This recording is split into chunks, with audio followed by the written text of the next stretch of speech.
Minel withdrawing the ATM machine. Withdrawing the ATM machine, so I'm withdrawing the whole ATM machine? Yes, yes.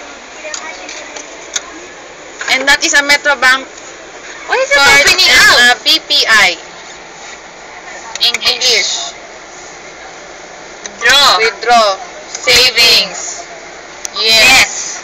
Type. What's a good? Don't! Never show your PIN to your friends or anyone. Yeah. Don't try this at home. What's the amount? Because if I give 2... Never look at the amount being withdrawn by your friend as well. Why? I don't know. Because you judge them socially. What? Good. No, I'm too slow again. Again, don't try this at home.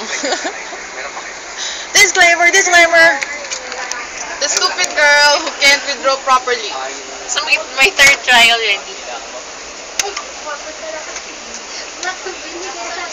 What's your dream when you have a huge amount of money? What's your dream? I haven't thought of having a huge amount of money. You haven't thought of it ever? I mean, yung usual na, gusto ko magkaroon ng pera, pero just buy shit lang. Pero yung huge sum talaga, not yet. Yung mga usual lang, pag Pasko, buy a house maybe. Cute flower. Flower. Flower in Japanese is hana. And that's me, hana. See? It is correct.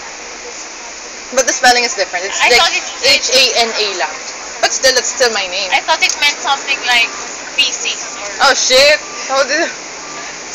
Feces. Or like Damn it. bladder. Like Oh, what's happening? I get my card first. Again, kids, don't try this at home. God. Money, money, money, money. Here, money. And again, kids, when you withdraw, be sure to keep your money and get your friggin' receipts. Damn it. There's no receipt nga for this. Again, after you withdraw, you put your money in your bag and you store it in your bag. I'm the worst example, kids. Yeah. So here's your Kenny Rogers. Stupid Kenny Rogers. Gusto ko naman yung lalagyanan ko. You're just making this video so you can watch something before you go to sleep. Yeah, because I have nothing amusing to do. Or you have no one to talk to. No one to text to. Oh, sige. Should we buy ice cream? Or should I buy you ice cream?